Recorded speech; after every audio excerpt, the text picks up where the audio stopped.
We are here today with Elsha Kim. She is the founder of Bronzebody. Hi, nice to see you again. Hello, Cheryl. So great to be on with you today. Yes. So, I discovered you and a bronze body, and it's such a very interesting topic because it's about how, I'm just thinking about the tanning pills of the 80s, but that's not what this is. And there's so much more to it. Mhm. So, first off, why don't you just tell me a bit about yourself and how you got into doing this? Yeah, well, thank you so much for having me onto your podcast. And I think it's so timely with summer and especially with tanning products, tanning pills and gummies really just flooding our marketplace. So I love that we're having this conversation. I actually got into this totally like wasn't what I studied for, wasn't what I was intending, but I discovered a product while I was living in Europe. And when I came back to the States, I couldn't find it. And it's not like I got into health and beauty manufacturing for this, but after having been in health and beauty manufacturing for a while and meeting different vendors who sold this plant that I discovered while I was living abroad, we decided to make Bronzebody. Yeah, so one thing led to another. I have gotten to learn a lot about how carotenoids affect the skin, photonutrition, and that's where we are today. Right. So carotenoids. Tell me about that. What does that mean? Yes. So carotenoids are antioxidants. They're found in different plants, like different fruits, veggies. You can find them in salmon, and it's really funny actually. Plants evolve to handle sunlight to not spoil, and they develop carotenoids in their skin. So essentially, it's the same thing when we're taking carotenoids for the, I guess, health benefit from the sun. Right. And in turn, it does also give some pigment and some color to the skin. Yeah. Yeah. So when I was living in France, I was obsessed with tanning. Maybe you can relate. I grew up in the tanning bed era. I was definitely the person who put their face under the lights, and I was like, don't do that in my Asian. Some tin foil under your Yes. face, Oh, maybe yeah. a silver mat. Definitely did all of that. And actually, Mhm.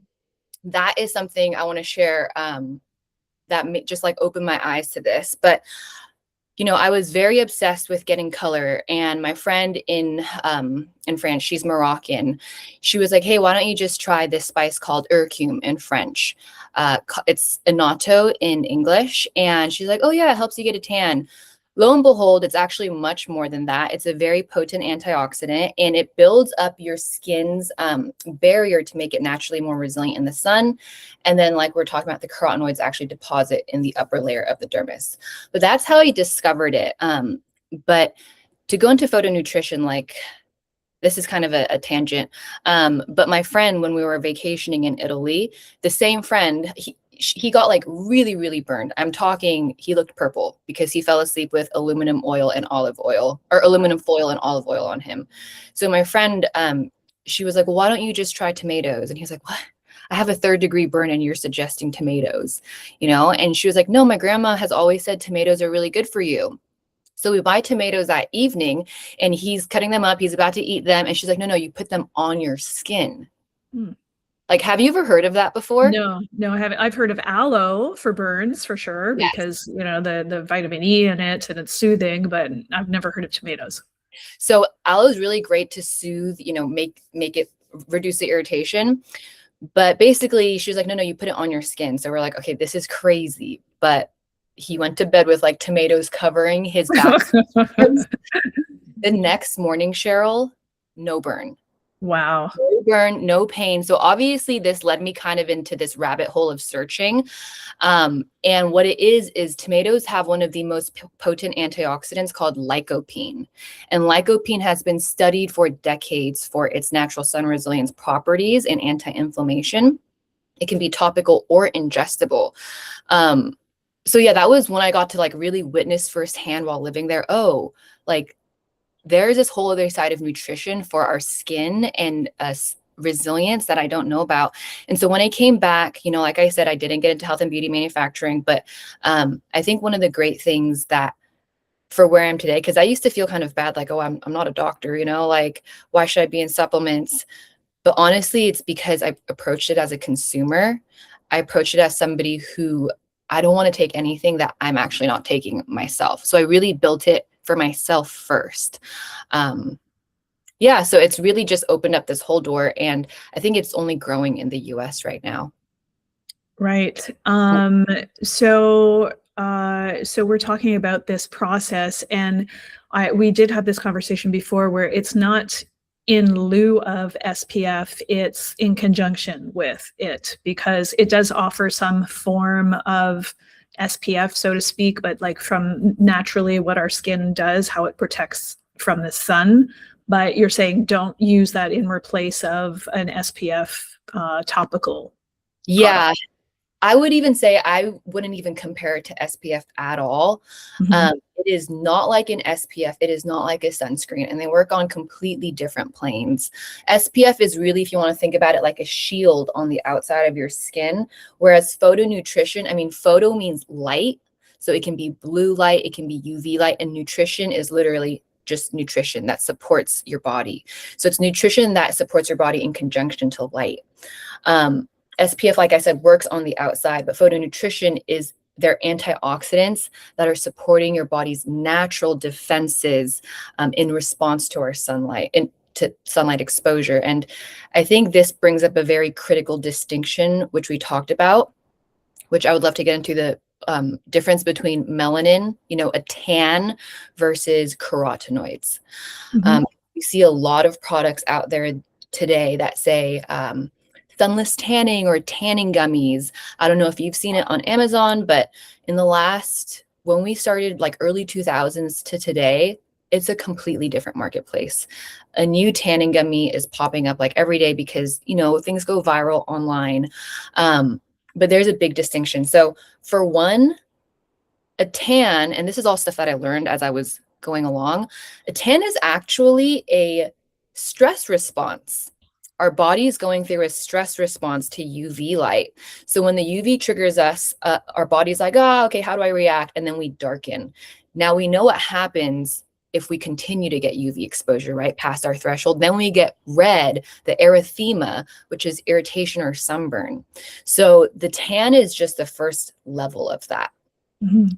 That's why, you can stay out for 10 minutes and get some color and you're not going to burn, but the longer you stay out, the more damage you're going to do to your skin, because your body can't naturally react beyond a certain, like you said, threshold or time frame.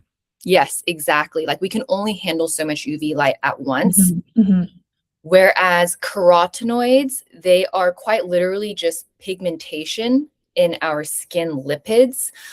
Because like I was mentioning, plants, when they evolve, papayas have that golden color, or carrots, those are the literal carotenoids that are just depositing in our skin layer. It's creating that skin barrier to make us more resilient and that subtle glow. I think the big thing to pay attention to is a lot of people will take um, like carotenoid supplements or tanning gummies and be like, why am I not tan? Because it affects everyone differently. We're really working with your body's natural defenses, which leads me to the next like really important thing, which we talked about. How do we know what's a safe supplement versus what's not? Mhm. I was going to ask that too. And the other thing that I want to add on to that when you're finished that comment is what you shouldn't be taking with it, because we all take all kinds of supplements. So, what's going to work with it or not, or who do you need to speak to in order to make sure you're not taking the wrong combination of supplements? Yeah, absolutely. That's actually, I was thinking that too, like combining supplements does matter. They have different effects, Mhm. especially there are certain like components that you don't want to be taking too much of. And for Mhm. instance, I noticed like my fish oil had this one ingredient. I was like, oh, I didn't know this was in there. Like what if I was taking it through this other place? Um, so I love, like, I think that's the level of awareness that we need to have as consumers, because nobody's going to read the label for you, you know? Right. Mhm. And I'm so thankful, like we have AI now, True. which yeah, Yeah. we can Mhm. dig and Mhm. actually research these things. But the thing about oral sun care, if you will, or any kind of supplement now in the market that's talking about like sunless tanning, or you get skin resilience through it. So the big focus is like, what is the focus of the supplement? You know, for instance, tanning gummies, they're focused on a cosmetic result. There are several other products on the market that focus on that. And what it's essentially doing is it's forcing our bodies to do something that our bodies don't naturally do, which is forcing melanogenesis, forcing melanin stimulation. And there are certain ingredients that are, you know, like circulated to cause these things. For instance, L-tyrosine, preformed vitamin A. So this was also like a huge eye opener for me and made me a little upset when I saw other products out there who are using this. For instance, vitamin A that's preformed versus proformed. Beta carotene is proformed, and our body just takes as much as we need and gets rid of the rest. Whereas preformed, our body can't regulate it. So it's more accessible to all skin types and gives that visible change in color. But it can actually be pretty harmful if you're taking too much, you know? So, and what is too much? What's the time frame that you should be taking these kind of supplements? Like, it's not forever and ever. It's kind of a, you know, a 2-3 month time frame. Well, it depends what kind of supplement you're taking. If you're truly like, if you don't mind that kind of stuff, and you want to take a tanning gummy that's really forcing your body into melanogenesis. I always want to say melanogenesis. I mean, yeah, I would not be taking those regularly because it can cause liver toxicity. I'm all about like supporting our body's natural, like what our body is already doing rather than forcing a cosmetic result. But those are just some things like copper, L-tyrosine, preformed vitamin A. These are more cosmetic focused that help our bodies get that color, and high amounts of beta carotene, being aware of that, because actually a very significant study that high amounts of beta carotene is harmful for smokers. So all these things, like you were saying, combination of supplements, what do we know? Like, what is this product trying to deliver? Which also leads me to cantazanthin, the 80s. Well, I'm glad you're saying all these words because I was going to ask, but you know, I'll just leave it to you. Yeah, astaxanthin, cantazanthin. Don't expect me to say it. Great. What does that do? Cantazanthin. So surprisingly, so that is the ingredient that was banned. It was very widely known in tanning pills in the US in the 80s. And there's actually a reported death from cantazanthin. And so what it is, it's surprisingly, it's a carotenoid. It's also a carotenoid. But I think the big thing is, again, form and function. Like, what is the function of this product? For these pills, they were marketed as tanning pills and used as that. The function, how were they delivering, and what were they made of? They were mega dosing. The whole purpose was to use these as dye. So a safe amount of cantazanthin, of the carotenoid, is say 30 milligrams. A lot of these pills had over 100 milligrams in one dose. Wow. So imagine. And I think that the people in the bodybuilding industry really loved it. Like, I just immediately equate it to that niche, but yeah. I know there's other people that used it, obviously, but yeah, their bodybuilders are so tan. I'm like, yeah.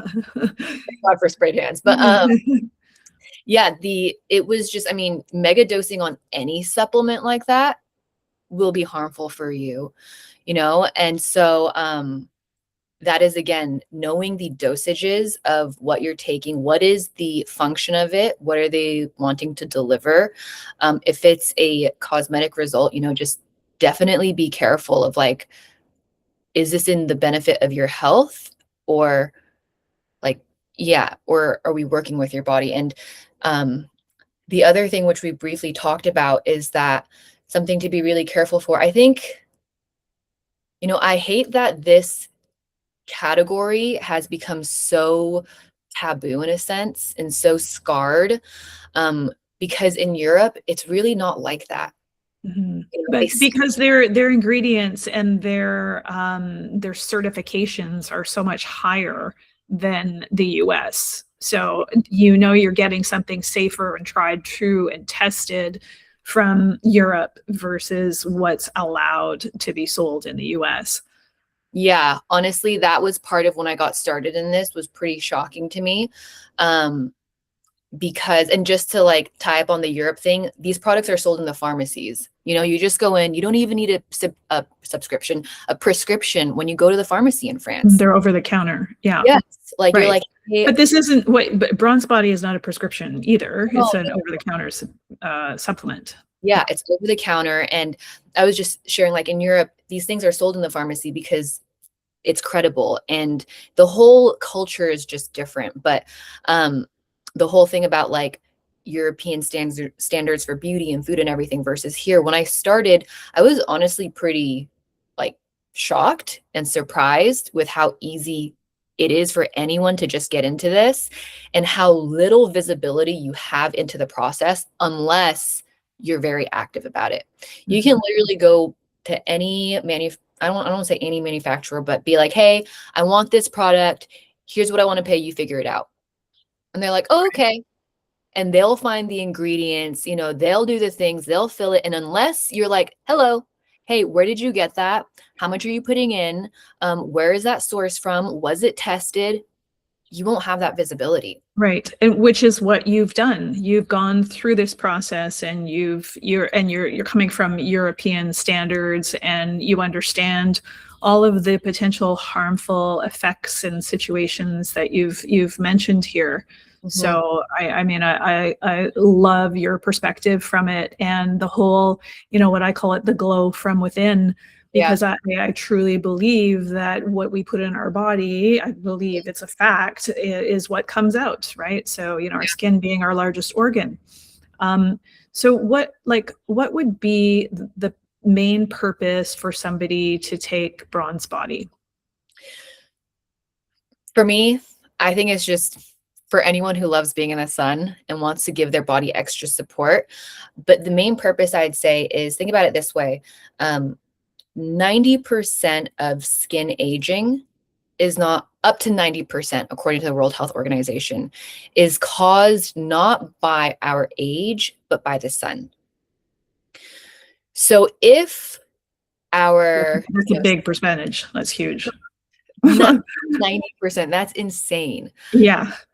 So it's like, if the majority of our skin health comes from sun exposure, why not support it with not only topical sunscreen, but also through nutrition? Like that for me, I'm like, we take a supplement for everything else. People are popping collagen pills like CoQ10, everything, because they want that longevity and that's like that vibrancy. And there's nutrition that actually directly targets how we respond to the sun. So it's like, I think most people aren't aware of that really. And honestly, like this is new to me too. So this is a very interesting niche.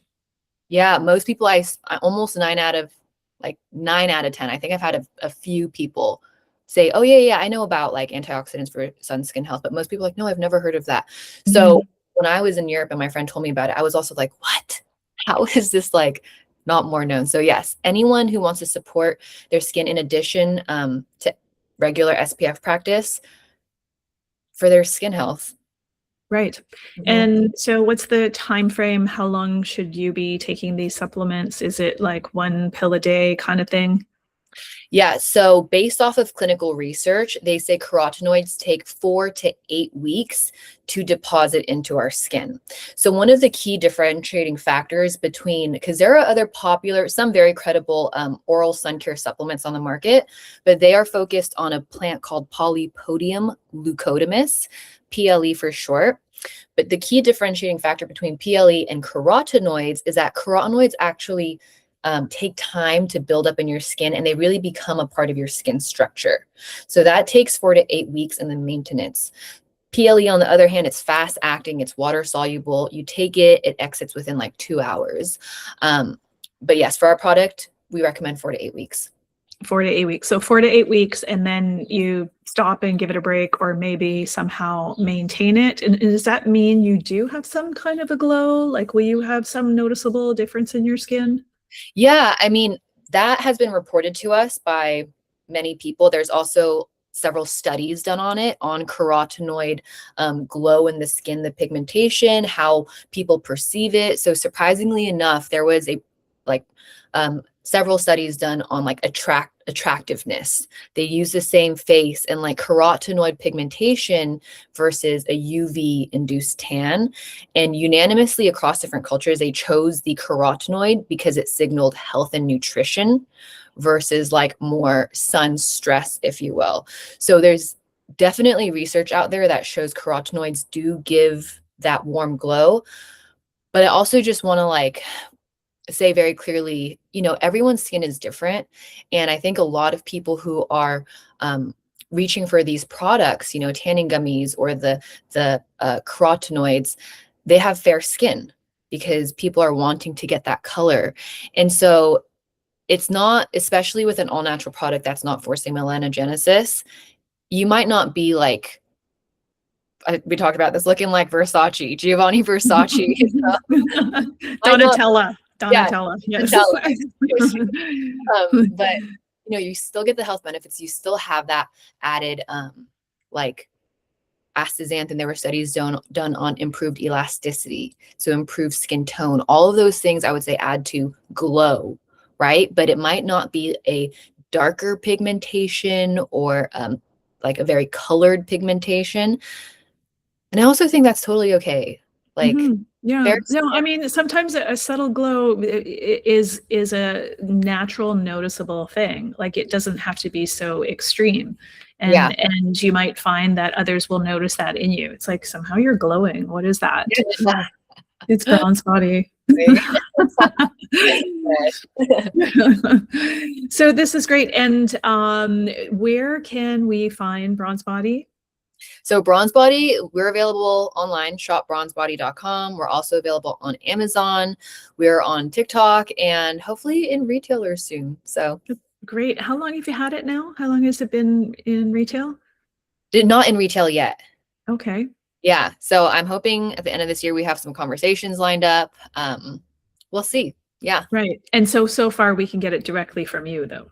Yes. Right. Shop and sorry, I guess my question was more like, how long, when did you start this whole process until it was ready to go? It's sort of I should have asked that in the beginning, but kind of just part of the, you know, like the longevity of the product so far. Yeah. So when we started, we put our first product out, just pure curcumin powder. That was, I would say, 2022. But we just went through a multi-year R&D with our new manufacturer, who I love. You know, we had multiple conversations, and these people are like really, they're approved in Canada, pharmaceutical grade. And so we went through a multi-year R&D with them and just launched our glow capsules in March. Yeah. Great. Great. So they are fresh to the market. They are natural. Yes. They are highly tested from the best procedures and ingredients. That's amazing. This is great. I think this is such great information. You know, I like to debunk social media beauty trends because just because they're out there, they're just doesn't mean they're healthy and they're for everyone. Yeah. So thank you for giving us like this very detailed information about this whole product and process. Thank you, Cheryl, for having these conversations and doing the work to bring them to light. So I really appreciate you having us on. That is great. Well, you know, we're on the same page, all about glowing from within and, you know, doing good for humans and the planet. So, you know, keep up the great work.